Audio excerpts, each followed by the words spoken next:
बिस्मिल्लाहिर्रहमानिर्रहीम। अस्सलाम वालेकुम नाज़रीन, आप फ्लैश न्यूज़ पर प्रोग्राम देख रहे हैं। आज की बात, मैं हूं आपका मेज़बान ताज मोहम्मद जान। कल हमने एक प्रोग्राम किया था, उसमें महंगाई के हवाले से अवाम के तासुरात लिए थे। उस पे हमें बड़ी अच्छी फीडबैक आई है, अवाम की तरफ से उसको अप्रिशिएट किया गया है और कहा गया है कि ये कुछ और जगहों पर भी जाके आप इस तरह के प्रोग्राम करें। बिजली की कीमतों में इजाफ़ा, गैस की कीमतों में इजाफ़ा, पेट्रोलियम मसनूआत जो हैं उनकी कीमतों में इजाफ़ा, इस हवाले से। तो आज एक खुशखबरी है। उस पे हम जो ना अपने जो मेहमान हैं उनसे पूछेंगे। बिजली की कीमतों में इजाफे का बोझ गरीब पर नहीं पड़ने दूंगा, ये स्टेटमेंट है, आज के तमाम अखबारात में छपी है, प्राइम मिनिस्टर शहबाज शरीफ की।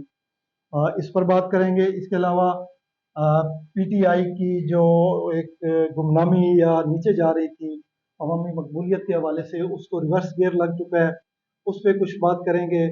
इसके अलावा एक दो मौजूआत और हैं, उन पर भी बातचीत करेंगे। इस हवाले से मेरे साथ बातचीत में शरीक हैं सीनियर साफ़ी इंसार चौधरी साहब। मैं इनका शुक्रिया अदा करता हूँ, ये स्टूडियोज़ में तशरीफ़ लाए। तो ऐसा क्विकली, प्राइम मिनिस्टर साहब ने जो बयान दिया है कि बिजली की कीमतों में होने वाला जो इजाफा है, इसका बोझ गरीब पर नहीं पड़ने दूंगा, ये कैसे होगा? भाई साहब, बहुत शुक्रिया आपका। गुजारिश है कि पीएम साहब का जो आप हवाला दे के बात कर रहे हैं कि बिजली के बिलों का जो बोझ है वो मैं गरीब आदमी पर पड़ने नहीं दूंगा। तो उन्होंने इसके साथ साथ एक चीज़ बड़ी वाज़िह तौर पे कही है कि 200 यूनिट तक जो लोग बिजली का बिल इस्तेमाल करेंगे उन पर जो भारी टैक्सेस हैं और जो बिजली की कीमतों में इजाफा हुआ है वो नहीं पड़ेगा। लेकिन मैं इसके साथ साथ आपको एक और चीज़ यहाँ पे बताना चाहूंगा कि 200 यूनिट का जो पीएम साहब कह रहे हैं, मैं समझता हूँ कि अगर आप अपने घर में एक पंखा और एक बिजली का जो बल्ब है वो जलाएं तो आपके महीने का जो यूनिट है वो तकरीबन 300 से ऊपर क्रॉस कर जाता है। तो ये दो मरले का कोई सा मकान हो ना, उसमें अगर दो पंखे हैं, एक पंखा है और बिजली के दो या तीन बल्ब तो लाजमी होते हैं, जी जी, मैं उसके भी इतने उसी यूनिट जो है ना इससे ऊपर चले जाते बिल्कुल हैं। सही फरमा रहे हैं आप। जी हाँ। गुजारिश ये है कि आप पीएम साहब ने कहा है कि मैं गरीब पर इसका बोझ नहीं पड़ने दूंगा, लेकिन मैं आपको एक और यहाँ पे एक बात चलूं कि अभी जो बिल आया है, अभी तो 7.5% जो उन्होंने इजाफा किया है, गवर्नमेंट ने जो इजाफा किया है आईएमएफ के कहने पर, अभी अभी तो गैसेस के जो बिल है उनके रेट भी जो है ना वो बढ़ने लगे हैं और उसके भी आपका बिल आएंगे। लेकिन अभी जो बिल आपको जिस घर में गया है, ताज साहब आप यकीन करें, उस घर में सफे मातम बिछ चुकी है और लोग इंतहाई परेशान हैं और लोग जो कह रहे हैं कि बताएं कि हम रोटी खाएं या बिजली का बिल अदा करें। अब तो लोग कहते हैं कि ये क्योंकि बिजली के बगैर मुश्किल है, गर्मी के दिन है, पंखे को बगैर गुजारा नहीं होता है। छोटे छोटे लोगों के घर में बच्चे हैं, वो कहते हैं कि ना तो हम पंखा बंद कर सकते हैं, ना हम बल्ब बंद कर सकते हैं। 200 यूनिट तक हम कैसे, मेरा मतलब है, इसको लेके आए। तो पीएम साहब को खुदा का खौफ करें। इस तरह की मेरा मतलब है कि ये जो नहीं चौधरी साहब, मेरा सवाल ये है कि ये जो इन्होंने फरमाया कि इसकी जो बोझ है वो गरीबों पर नहीं पड़ने दूंगा, क्या वो कोई अपना अलग से ग्रिड स्टेशन लगाएंगे जाती उम्र में, उससे बिजली फराम करेंगे, या बिजली के जो बिल आएंगे वो आवाम से कलेक्शन करके उनका कोई सिस्टम होगा, उसके जरिए वो अपने उधर मंगवाएंगे, वो खुद इसको जो ना ये बिल अदा करेंगे, या क्या करेंगे? नहीं सर, वो उन्होंने अपने पास से, मेरा मतलब है कि कहाँ से देने हैं, ये एक मेरा बयान होता है जो उन्होंने जारी कर दिया है। तो मैंने आपको बता दिया कि 200 की बात हो रही है। फिर एक और मैं आपको बात बताऊं कि कुछ अर्सा पहले वे इन्हीं पीएम साहब ने, हमारे मियां शहबाज शरीफ साहब ने, खैबर पख्तूनख्वा में भी एक बयान दिया था कि मैं अपने कपड़े बेचकर भी लोगों को आटा फराम करूंगा। तो आपके सामने कहाँ उनके कपड़े बिके हैं, उस पर तो कहाँ। बड़े दिलचस्प तबसरे आ रहे हैं जो सब सोशल मीडिया पर, वो उनकी कमीज उतरी हुई है और नीचे कुछ कमेंट्स दिखे हैं जो हम जो ना यहाँ पे बयान नहीं करते। अच्छा, ये जब पंजाब में थे मियां हमजा शहबाज शरीफ, चीफ मिनिस्टर पंजाब, तो उन्होंने भी कुछ बिजली जो ना फ्री देने की कोई बात की थी, जी जी, तो बिल्कुल उस पर कुछ अमल दरामद हुआ था? नहीं सर, किधर अमल दरामद होना था। मेरा मतलब है वो तो अपनी जंग में लगे हुए थे।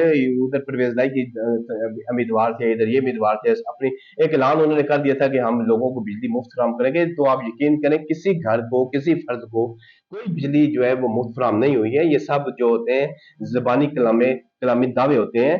बाकी मैं आपको एक और यहाँ पे बात बता दूं कि ये जो इस वक्त आटे चीनी का जो इस वक्त भाव चल रहा है, आपको देखें ताज साहब, कल भी आपने एक प्रोग्राम करके आए हैं, लोग कहते हैं हम एक अंडा जो है लेने जाते हैं तो उसके लिए भी हमें बड़ी प्रॉब्लम होती है। सुबह का हम खाते हैं तो दोपहर के 30 लिए, रुपए का एक अंडा। दोपहर का हमें सोचना पड़ता है कि दोपहर को हम क्या खाएंगे। दोपहर का खा लेते हैं, फिर रात का हमें सोचना पड़ता है कि हम रात क्या खाएंगे। लेकिन इस वक्त सूरत हाल ये है कि आटे चीनी के जो भाव है और बिजली के जो बिल का एटम बम जो है हुकूमत ने अब गरीब आवाम पर गिराया है। आप यकीन करें, ये अब इलेक्शन आने दें, इन इलेक्शन में आवाम जो है ना, ये इन सियासतदानों का कब्रिस्तान ना बना दिया। तो जो आप मुझे मेरा नाम भी आप बदला दीजिएगा, क्योंकि कई दफा शहबाज शरीफ ने कहा कि नहीं जो ऐसा मेरा मैं नाम बदल दीजिएगा, लेकिन अभी तक उनका नाम कोई नहीं बदला है। सब लोग उनको मियाँ शहबाज शरीफ के नाम से पुकार रहे हैं। बाकी तो उन्होंने कई दफा वो आसिफ अली जरदारी के हवाले से उन्होंने जी कहा जी था जी, जी उसी वाले से। सड़कों पर घसीटूंगा लेकिन और इस इस तरह। मरतबा सर अवाम माफ कर नहीं करेंगे, ये मैं आपको एक क्लियर बात बता रहा हूँ। ये आप देखें, यहाँ पे आपका प्रोग्राम आज की बात में मैं आपको बात बता रहा हूँ, ये इलेक्शन आप होने दें। अवाम ने सियासतदानों को पहचान लिया है, तमाम लोगों को उन्होंने एक एक करके उनसे गिन के उनसे बदले लेने हैं। और उन्होंने इस दफा, आपके कल भी सर्वे में लोगों ने कहा था कि हम इस मरतबा अपने जो नुमाइंदे हैं उनका इंतखाब बड़े सोच समझ कर करेंगे। जी बिल्कुल चौधरी साहब, ये इस तरह के बयानात जो है ना, ये अब हमारे सियासतदानों को जो है ना थोड़ा सा अपने आप को बदलना चाहिए। अमानत, दयानत, सदाकत की रात दिन वो बात करते हैं, लेकिन ये आप देखें आज का बयान सारे अखबारों में प्राइम मिनिस्टर का छपा हुआ है कि बोझ जो है ना गरीब आदमी पर नहीं पड़ने दूंगा। 200 यूनिट की उन्होंने बात की है, उनको भी पता है, ओ उनकी यार, पूरी उन्होंने काबिलियत को पता है। मेरी बात सुने चौधरी बिलाल, साहब, हाँ उन्होंने जी अगर बोझ उठाना है ना, मेरा मतलब है कि गरीब आदमी पर नहीं पड़ने दूंगा। कोई अपग्रेड स्टेशन भी उन्होंने जाती उम्र में लगाए हैं, ये तो अभी वो कोई फर्क नहीं पड़ता सर। अगर उन्होंने बिजली का बोझ या गरीब आवाम पे खत्म करना है, तो सबसे पहले वो अपने अखराजात जो है ना वो खत्म करें। वो पीएम खत्म करें। पीएम हाउस के जो अखराजात है वो खत्म करेंगे। ये दो नई जो गाड़ियां जो आप अफसरान के लिए 200 गाड़ियां भी आपने परचेज की हैं, वो जाके इन गाड़ियों पे जाके ना वो आलू मटर और टमाटर का जो भाव मालूम करना है हमारे एसी साहब ने, मजिस्ट्रेट साहबान ने। आप ये चीजें रोकें अपने और जो। देखिए पूरी पंजाब की ब्यूरोक्रेसी के लिए नई गाड़ियां खरीदी जा जी रही हैं और इस पे अरबों रुपए जो ना खर्च किए जा रहे हैं। एक तरफ जो ना आप आईएमएफ से बेल आउट पैकेज ले रहे हैं अपने डिफॉल्ट होने का जो अमल है उसको बचाने के जी लिए, जी और दूसरी तरफ ये आपकी जी शाखर्चियां हैं। इसके अलावा और भी बेशुमार जो ना इसमें मामलात हैं जिसपे जो ना ये अरबों रुपए खर्च कर जी। रहे हैं। तो मेरा जो कहने का मकसद है वो ये है कि अब इन सियासतदानों को कम अज कम इस दौर में, जदीद मीडिया के दौर में, इस तरह के जो ना बयानात देने से गुरेज करना चाहिए। अवाम अब बेवकूफ नहीं है, वो समझते हैं, वो सियासी तौर पे भी बहुत बाशऊर हो चुके हैं। उनको पता है कि ये 200 यूनिट जो है ना, वो एक कमरा जो है, उस कमरे में एक पंखा, एक जो ना बिजली का बल्ब जल रहा हो, उसको भी 200 से ज्यादा यूनिट जो ना सर्फ होते हैं।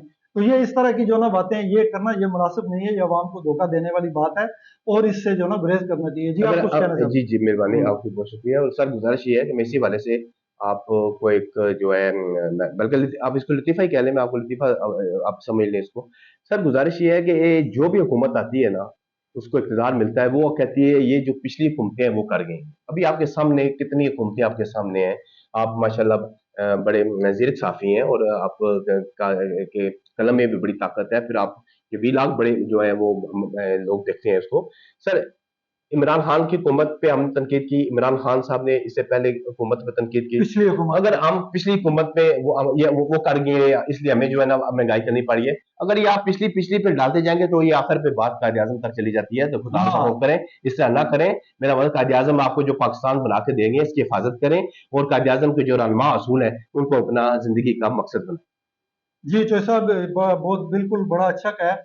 इस हवाले से चौधरी साहब एक बड़ी अच्छी खबर है, बड़ा ऐलान है आर्मी चीफ की जानिब से। उन्होंने कल एक तकरीब में जो ना खिताब कर रहे थे, उन्होंने कहा जी पाकिस्तान को मौजूदा मौजूदा बहरान से निकाल कर दम लेंगे। उन्होंने ज़राअत की बात की है, साथ ये भी कहा है कि दुनिया की कोई ताकत पाकिस्तान को तरक्की से नहीं रोक सकती। ये वाकई ऐसा ही है, हमारे पास बेपनाह वसाइल मौजूद है। पाकिस्तान बेसिकली जो है वो एक ज़री मुल्क है। उन्होंने ज़राअत की बात की है कि इसको भी जो है ना हम जदीद खतूत पर उसवार करेंगे और उसके लिए कोशिश करेंगे। उन्होंने ये पिछले दिनों एक सेमिनार भी हुआ था इस्लामाबाद में, ग्रीन इनिशिएटिव, तो उन्होंने कहा जी इस तरह के मजीद सेमिनार करेंगे। ये बड़ा अच्छा उनका इकदाम है और बड़ा अच्छा ऐलान है। इस पर चौधरी साहब कुछ क्या कहेंगे आप? ऐसा गुजारिश ये है कि आर्मी चीफ साहब जो है हाफिज आसिम साहब एक ईमानदार और दयानतदार आदमी हैं। और ये जो अभी ग्रीन पाकिस्तान इनिशिएटिव का जो उन्होंने इकदाम उठाया है, मैं आपको इस हवाले से एक साबिक आर्मी चीफ की भी मिसाल दूंगा जो अब इस दुनिया में नहीं है, परवेज मुशर्रफ साहब की। उन्होंने भी हमारे मुल्क के लिए कुछ बेहतरी करने की कोशिश की थी, और उससे पिछले भी जितने भी आर्मी चीफ आए हैं उन्होंने भी पाकिस्तान के लिए कोई ना कोई बेहतरी के काम करने की कोशिश की है। जैसे अयूब खान साहब जैसे आए थे, उन्होंने बेशुमार डैम बनाए हैं, उसमें आपको मैं उंगलियों पे गिनवा सकता हूँ। उसके बाद अब पाकिस्तान में कोई डैम नहीं बना, ये भी आपको एक हकीकत बता दूं। फिर किसी सियासतदान ने नहीं बनाया किसी वो। से जी हाँ। अब लेकिन जी परवेज हाँ। मुशर्रफ साहब मैं बात कर रहा था, अल्लाह पाक हो उनको गरीक रहमत करे, गली की बिल्कुल रहमत सही करे, हाँ। उनको जन्नत में जगह अता फरमाए। गुजारिश ये है कि उन्होंने कालाबाग डैम के ऊपर काम किया था और उन्होंने बड़े तूफानी दौरे किए थे पूरे पाकिस्तान में, और उन्होंने सरदारों से, वडेरों से, जमींदारों से, हर तबका फिक्र के लोगों से मुलाकात करके उनको राजी करने की कोशिश की थी, लेकिन वो इसको में कामयाब नहीं हो सके। लेकिन जो ऐसा इसी भाषा तरीके डैम जो से है सर वो एक उसकी हाँ जी। इसी तरीके से मैं आपको ये बताना चाह रहा हूँ कि ये जो हमारे इस वक्त जो आर्मी चीफ हैं जनरल हसन साहब, वो भी इस वक्त चाह रहे हैं कि पाकिस्तान चूंकि हमारा जरिए मुल्क है, हम इसको जरिए इनकलाब के जरिए इसको वो तरक्की देना चाहते हैं, और उन्होंने पहला कदम उठा दिया है, और वो आपके सामने ग्रीन इनिशिएटिव के हवाले से ग्रीन बिल्कुल सही। इनिशिएटिव, हम सब का ये फर्ज बनता है कि हम उस उनके इस प्रोग्राम को जो है बढ़ चढ़ कर, स्पेशली किसान वो जो है वो अब आगे बढ़ चढ़ के हिस्सा लें, और इसमें जो उनको हुकूमत की जानिब से सहूलियात मिल जैसे रही ना सिर्फ किसान है, ये देखे ना जो इस्लामाबाद में चंद दिन पहले जो सेमिनार हुआ था, उसमें ओवरसीज पाकिस्तानियों की बहुत बड़ी तादाद आई थी, और उन्होंने ऑफ द कैमरा और ऑन द कैमरा जो है ना, उन्होंने बातचीत करते हुए कहा था कि हम जो है ना अपनी किसी सियासी वाबस्तगी की वजह से यहाँ पे नहीं आए हैं, बल्कि ये हमारे मुल्क का, हमारे मादरे वतन का मामला है, अपने हमारे मुल्क का मामला है, इसलिए हम यहाँ पे आए हैं, और जी। हम जो है ना सरमायाकारी करेंगे, और उसमें हमें जो हुकूमत सहूलियात देगी उनसे भरपूर फायदा उठाएंगे, और उसमें बड़ी हौसला अफजा जो है ना कुछ ऐलानात हुए थे ओवरसीज पाकिस्तानियों के हवाले से, और दूसरे जो लोग उसमें शरीक थे सन और तजारत से वाबस्ता थे, उनकी जानिब से ऐलानात हुए थे। जी। तो ये जो सब बड़ा अच्छा जो है ना आर्मी चीफ की जानिब से एक कदम है कि पाकिस्तान में जो वसाइल मौजूद है, कुदरत ने बेपनाह वसाइल से हमें नवाज रखा है। अब देखें ना हमारे पहाड़ों में, खेतों खलिहानों में सोना उगलने वाली जो ना ये ज़मीनें हैं, फिर जो मदनी वसाइल हैं, उसके अलावा हमारी सनत तजारत, फिर हमारे जो ना नौजवान, टैलेंटेड नौजवान जो है, वो देखें आप पूरी दुनिया में बिखरे हुए हैं, ऑस्ट्रेलिया तक जाके वो काम करते हैं। ऑस्ट्रेलिया की ज़राअत देखें, दुनिया की एक बड़ी जो ना मिसाली ज़राअत है। उसके पीछे बेसिकली चौधरी साहब यकीन जाने कि पाकिस्तानी दिमाग हैं। पाकिस्तान के जो साइंटिस्ट हैं, ज़रूरी साइंटिस्ट, वो इन्होंने इधर खिदमत अंजाम दी हैं, पीआरसी, एनएआरसी में, वो यहाँ से फिर उसके वहाँ पे गए, उन्होंने वहाँ पे जाके काम किया, उनको सहूलियात मिली, उनको माहौल मिला, तो वो देखें ऑस्ट्रेलिया की ज़राअत आज जो ना कहाँ से कहाँ तक पहुँच गई है। तो ये इस तरह के जो ना ये आर्मी चीफ ने जो ऐलान किया है, ये काफ़ी लंबा चौड़ा है, हम उस पे पूरी डिटेल में नहीं जाएंगे, लेकिन बस। वो अपने लोगों को सहूलियात देना चाहते हैं, जी। जी। उनकी जो सलाहियतें हैं, वो उनसे जो है ना कुछ बरामद करना चाहते हैं अपने मुल्क के लिए। बिल्कुल ठीक कह जी, रहे जो हैं ऐसा सर। आप कुछ कहना चाह बस रहे मैं हैं? भी इस पर 1 मिनट के लिए बात करना चाहूँगा, क्योंकि आपके वो प्रोग्राम का वक़्त बड़ा कलील होता है और उसमें बात को बड़ी मुख्तसर करनी पड़ती है। सर, गुज़ारिश ये है कि ये जो आर्मी चीफ़ साहब इस वक़्त जो इक़दामात उठा रहे हैं, ये बड़े काबिल तहसीन है, और स्पेशली जो आप देखा कि आपने पिछले साल भी आपके मुल्क में सैलाब आया था, हमारी फसलें तबाह हो गई थी, हमारी जो ज़मीनें हैं, वो तबाह हो गई थी। इस वक़्त भी आपके मुल्क के अंदर जो है वो सावन का जो मौसम चल रहा है, और सैलाब इस वक़्त भी आपके मुल्क के अंदर मौजूद है, और इस वक़्त भी कई सारी हमारी हमारी फसलें तबाह हो चुकी हैं। तो अगर ये हम इक़दाम ये आर्मी चीफ़ ना उठाते, तो आपका मुल्क चूँकि ज़रीब मुल्क है, तो हमें इस वक़्त ज़रूरत है कि हम अपने इस मुल्क की, ज़रीब मुल्क की जो है ना वो हिफाज़त करें, और जो हमारा जो इजलास का जो हमारा प्रोग्राम है, या इसमें किल्लत पैदा होती जा रही है मुख्तलिफ अशाया पुरतनोश के हवाले से, वो भी जो किल्लत है वो भी इस आर्मी चीफ के प्रोग्राम से दूर हो जाएगी। जी, बिल्कुल सही है। जो साहब आपने चूँकि वो सैलाब का ज़िक्र किया है, तो हमारे एक दोस्त हैं अमीर हैदर साहब, वो 1 नहीं 2 बल्कि 3 प्रोग्राम कर चुके हैं हमारे साथ। ये सैलाब का जो मसला है, इसका मुस्तकिल हल, एक तो डैम है, डैम जो ना उन पे कुछ मामलात हैं, कुछ अटका हुआ है, तो पानी ज़ख़ीरा करने की असल में बात है। वो डैमों में हो या किसी और तरीके से, वो उन्होंने अमीर हैदर साहब ने बड़ा अच्छा एक हल बताया था। वो मैं थोड़ा-सा उसको बयान करना चाहता हूँ, हमारे आर्मी चीफ जो हैं वो सुन रहे हैं, हुकूमत के जो ज़ुमाए या अरबाब इख्तियार हैं, वो अगर सुन रहे हैं तो वो थोड़ा-सा इस पे गौर करें। उन्होंने ये फरमाया था कि ये हमारे जितने भी दरिया हैं, इनमें जो सैलाब आता है या पानी ओवरफ्लो होता है, उसको अगर डैमों में ज़ाहिर डैम है नहीं तो वो जमा हो नहीं सकता। उसका मुतबादल जो है ना वो ये था कि टुवर्ड्स इंडिया जो हमारा सहरा है, उस तरफ मोड़ दिया जाए, वो ज़मीन जज़ब कर लेगी, वो सहरा उस पानी को जज़ब कर लेंगे, ज़ेरे ज़मीन पानी का लेवल जो है वो भी ऊपर आ जाएगा, हमारा वो पानी का मसला भी हल हो जाएगा। फिर वहाँ पे जो बंजर ज़मीन है, उनको भी आबाद करने में काफ़ी मदद मिलेगी। बिल्कुल ठीक कहा। जी हाँ, बिल्कुल ठीक। तो जो साहब इसके अलावा जो एक और मामला है, वो ये है कि पाकिस्तान तहरीक-ए-इंसाफ के कुछ रहनुमा जो ऐलान करके पाकिस्तान तहरीक-ए-इंसाफ से अलग हुए थे, वो अब मामला जो है ना वो रिवर्स होना शुरू हो गया है। हमारे 1-2 जो है ना दोस्त हैं, जानने वाले हैं, उन्होंने जो है ना वो उस पे अफ़सोस का इज़हार किया है कि हमने जो है ना पिछले कुछ दिनों में कुछ मजबूरियों के तहत जो है, वो मजबूरियां उन्होंने अपनी ज़ुबान से बताई हैं। आप ये वीडियो देखेंगे तो आपको पता चलेगा जी जी। कि वो क्या कह रहे हैं। वो जो ना वापस तहरीक इंसाफ में आए हैं। अच्छा। तो इससे कुछ और भी मामलात हैं। इमरान खान को सुप्रीम कोर्ट ने भी कुछ रिलीफ दिया है, और इसी तरह जो ना वो अपने सफ़ों में जो ना सफबंदी कर रहे हैं, ज़िली सतह पे, तहसील सतह पे, और जो शुमाली पंजाब, जनूबी पंजाब और इस तरह के जो मुख्तलिफ जो ना जगह हैं, वहाँ पे तहरीक इंसाफ की नए सिरे से सफबंदियाँ हो रही हैं। तो आप इस पे क्या तबसरा करेंगे?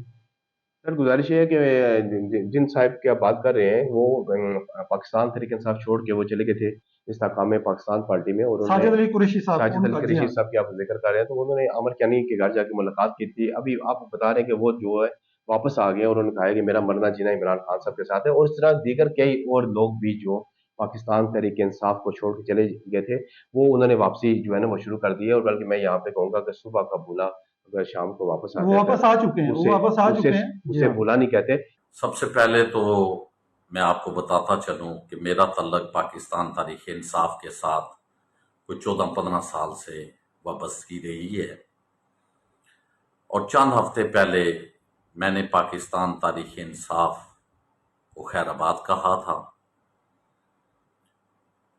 बहुत सारे लोग इस शको शबात में हैं कि आखिर क्या वजह बनी कि एक डाई हार्ड वर्कर जो पार्टी का नाम हमेशा लेता है, अपने कायद इमरान खान का नाम हमेशा लेता है, आखिर ऐसी क्या वजह बनी कि वो पार्टी को छोड़कर दूसरी पार्टी में चला गया। सबसे पहली बात यह है कि इंसान सब चीजें बर्दाश्त कर सकता है, लेकिन जब बात आ जाए जाती घर की, तो फिर इंसान मजबूर हो जाता है चंद ना चाहते हुए भी चीजें करने पर। तो जाती मजबूरियों की वजह से मैंने पार्टी को खैराबाद कहा था, लेकिन एंड ऑफ द डे ज़मीर भी कोई चीज होती है, और मेरे ज़मीर का फैसला, और खास तौर पर जहां जिस तरह आप चाहें इमरान खान को छुड़वाने पर, फोर्स करने पर या ब्लैकमेल करने पर और जाती चीजें सामने रखकर आप एक बंदे को टॉर्चर करते हैं और उसको तारीख इंसाफ और इमरान खान का नाम लेने से बाज करते हैं और कहते हैं इसको छोड़ दो, तो चंद चीजें ऐसी होती हैं जहां पर आप मजबूर हो जाते हैं।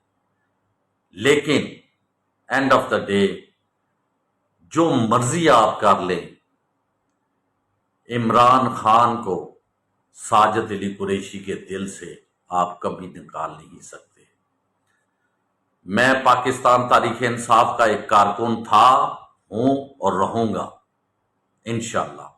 गुजारिश ये है कि जैसे आप फरमा रहे हैं कि पाकिस्तान तहरीक इंसाफ ने अपनी तहसील की सतह पर, जिले की सतह पर जो है अपनी तंजीमें नो भी शुरू कर दी है। रीजनल सतह ये पे सारी और, इलेक्शन की जी हाँ, तैयारियां हैं सर, ये जी सारी हाँ। इलेक्शन की तैयारियां हैं। गो के पाकिस्तान तहरीक इंसाफ को जो नामवर शख्सियात हैं वो छोड़ के जा चुकी हैं, लेकिन तहरीक इंसाफ का वर्कर जो है वो इस वक्त इमरान खान के साथ सीना सुपर है, और वर्कर मौजूद है जो वर्कर सब, मौजूद बिल्कुल है, ऐसे ही है। उनका वोट भी अपनी जगह मौजूद है। और ये आइंदा आने वाले इलेक्शन में हमें पता चलेगा कि लोग जो है वो किस हवाले से इसको देखते हैं, तहरीक इंसाफ को, मुस्लिम लीग को, पीपल पार्टी को। क्योंकि इस वक्त आपके मुल्क के अंदर जो मजमूई सूरत हाल है वो बड़ी खराब है। महंगाई की जो शरह है वो बुलंदी पे पहुंच चुकी है। हमें सोचना पड़ेगा कि हमने कौन सी जमात को लेके आना है जो गरीब आवाम की मुखलिस हो, जो गरीब आवाम की दोस्त हो।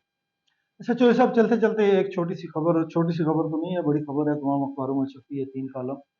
ये इस्लामाबाद में एक सिविल जज हैं, उनके घर में एक बच्ची काम करती थी, सरगोदा से उसका ताल्लुक था, नाम था उसका रिजवाना।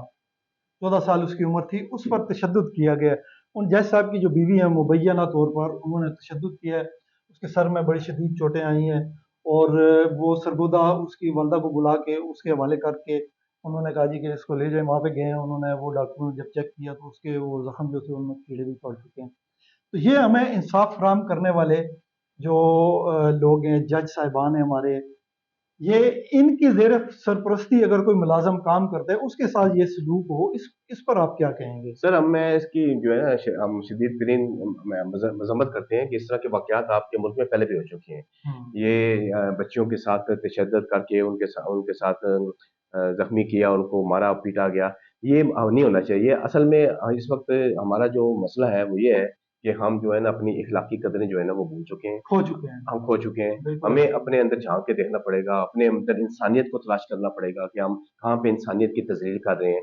तो इस तरह के वाक़यात जो हैं वो हमारे मुल्क में नहीं होने चाहिए और मैं समझता हूँ कि इस मुल्क में जो लोग इन वाक़यात में मुलव्वस होते हैं, उनको कुरान वाक़ई सज़ा दी ये जानी चाहिए। इंसानी हकूक़ की शदीद तरीन जो है ना पामाली है, और हम अपने इस प्लेटफ़ॉर्म से जो है ना चीफ़ जस्टिस उमर अता बंदयाल साहब हैं, उनसे भी गुज़ारिश करते हैं, और दीगर जो अरबाब इख्तियार हैं, पुलिस हुकाम है या हुकूमती ज़ुलमा हैं, उनसे भी गुज़ारिश करते हैं कि वो इस मामले की जो है ना गैर जानिबदाराना तहकीक करें, और इसमें जो कसूरवार हैं, चाहे वो कोई भी है, उसको करार वाक़ई सज़ा दी जाए, और इस तरह के वाक़यात की रोकथाम के लिए कुछ ऐसे इक़दामात किए जाएँ कि लोग जो है ना, ये छोटी बच्चियाँ जो हैं, मजबूरी के तहत लोगों के घरों में काम करती हैं, उनको कुछ तहफ़्फ़ुज़ हासिल हो सके।